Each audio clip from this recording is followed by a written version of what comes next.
বন্ধুরা, ফুলকপির পকোড়া তো আপনারা অনেকবার খেয়ে থাকবেন, কিন্তু একবার আমার মতো করে এই নতুন পদ্ধতিতে ফুলকপির পকোড়া বানিয়ে দেখুন। আর এই পকোড়াতে আপনারা 3 ধরনের পকোড়ার স্বাদ পাবেন। হ্যালো এভরিওয়ান, আমি অর্পিতা, ফ্লেভার উইথ অর্পিতার চ্যানেলে আপনাদের অনেক অনেক স্বাগত। এই পকোড়াগুলো বাইরে থেকে যতটা ক্রিস্পি আর ক্রাঞ্চি তৈরি হয়, আর ভেতর থেকে ততটাই সফট তৈরি হয়। তাহলে চলুন দেরি না করে শুরু করা যাক আজকের এই টেস্টি পকোড়া রেসিপি। আর এই পকোড়াটা বানানোর জন্য সবার প্রথমে এখানে আমি নিয়েছি ফুলকপি। আর এখানে আমি 250 গ্রাম মতো একটা ফুলকপি নিয়েছি। আর ফুলকপিগুলোকে এরম ছোট ছোট টুকরো করে আমি কেটে নিয়েছি। আর বন্ধুরা, আপনারা দেখতে পাচ্ছেন এখানে আমি ফুলকপিটাকে একদম ছোট ছোট টুকরো করে কেটে নিয়েছি। এখন আমরা ফুলকপিটাকে একটু সেদ্ধ করে নেব। আর সেই জন্য গ্যাসে একটা আমি বাটির মধ্যে 1 গ্লাস জল গরম হতে বসিয়ে দিয়েছিলাম। আর জলটা এখানে গরম হয়ে গেছে। এখন আমরা ফুলকপির টুকরোগুলোকে অ্যাড করে দিলাম। আর তার সাথে এখানে 1/2 চামচ মতো নুন অ্যাড করে দিলাম। আর এখন আমরা চামচে করে এটাকে ভালো করে একটু মিশিয়ে নেব। আর এখন আমরা ফুলকপিটাকে প্রায় 50% মতো কুক করে নেব। আর এখানে প্রায় 4 থেকে 5 মিনিট হয়ে গেছে। আমাদের ফুলকপিটা প্রায় সফট হয়ে গেছে। আর এটা প্রায় 50% মতো সেদ্ধ হয়ে গেছে। আর এখন এটাকে আমরা জল থেকে ছেঁকে একটা প্লেটের মধ্যে রেখে দেবো। আর ফুলকপিগুলো গরম থাকা অবস্থায় এর মধ্যে অ্যাড করে দেবো আমি 1/2 চামচ মতো লাল লঙ্কা গুঁড়ো। এবার এর মধ্যে দিয়ে দেবো 1/2 চামচ মতো গরম মশলা পাউডার। আর দিয়ে দেবো 1 চামচ মতো এখানে ধনে পাউডার। আর তার সাথে এখানে দিয়ে দেবো আমি স্বাদ অনুযায়ী নুন এখানে আমি 1/2 চামচ মতো দিয়েছি। আর এখন আমরা সব কিছুকে ভালো করে মিক্স করে নেব। ফুলকপিগুলো এখানে গরম আছে, সেজন্য মশলাগুলো খুব ভালো মতো ফুলকপির মধ্যে কোট হয়ে যায়। আর এইভাবে ফুলকপির মধ্যে মশলা মাখিয়ে নিলে ফুলকপিগুলোর মধ্যে টেস্ট চলে আসে, একদম ফিকা মনে হয় না। আর মেশানোর পরে ফুলকপিটাকে আমরা সাইডে রেখে দেবো। আর একটা মিক্সিং বাউল নেব। দুটো মিডিয়াম সাইজের পেঁয়াজকে এখানে আমি একটু পাতলা পাতলা করে কেটে নিয়েছি। আর এখন এখানে নিয়ে নিয়েছি একটা কাঁচা আলু।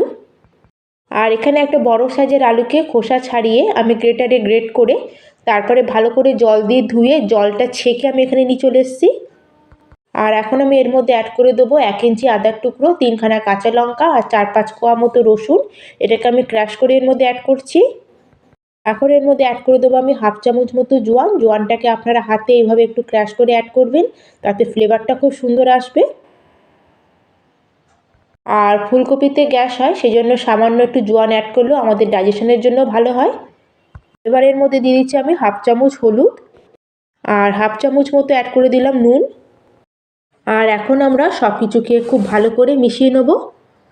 আর হাত দিয়ে ভালো করে চটকে আমাদের এটা মিক্স করে নিতে হবে, যাতে পেঁয়াজের যে প্রত্যেকটা লেয়ার খুলে যায়। আর এখানে দেখুন পেঁয়াজের সব পিসগুলো আলাদা আলাদা মতো হয়ে গেছে। আর সব কিছু খুব ভালো করে এখানে আমাদের মিক্স হয়ে গেছে। আর এখন আমি এর মধ্যে অ্যাড করে দিচ্ছি 2 বড় চামচ চালের গুঁড়ো। আর চালের গুঁড়ো অ্যাড করলে আমাদের পকোড়াগুলো অনেকক্ষণ পর্যন্ত ক্রিস্পি থাকবে। আর তার সাথে এখানে অ্যাড করে দিচ্ছি বড় চামচের 4 চামচ মতো বেসন। আর এগুলোকে এখন আমরা ভালো করে হাত দিয়ে চটকে মিক্স করে নেব। আর সব কিছুকে ভালো করে মিক্স করে আমাদের একটা গাঢ় ব্যাটার মতো এখানে রেডি করে নিতে হবে। আর আলু আর পেঁয়াজের মধ্যে ময়েশ্চার থাকে, সেজন্য আমরা এর মধ্যে এখন কোনো জল অ্যাড করব না। যদি আপনাদের প্রয়োজন মনে হয় তখনই আপনারা এর মধ্যে জল অ্যাড করবেন।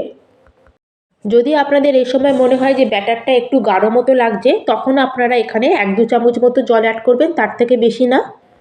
কিন্তু আমার এখানে ব্যাটারটা একদম ঠিক আছে, সেজন্য আমি এখানে কোনো জল অ্যাড করলাম না। আর এখানে আমাদের ব্যাটারটাকে ঠিক এরকম গাঢ় রাখতে হবে, এটাকে কিন্তু খুব বেশি পাতলা করা যাবে না।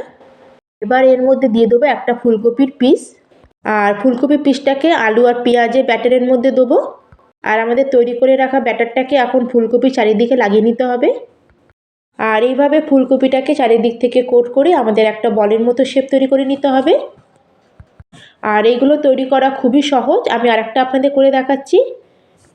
সেই জন্য এখানে ফুলকপিগুলোকে একটু মিডিয়াম সাইজ করে কেটে নেবেন, বেশি বড় করে ফুলকপির টুকরো নেবেন না।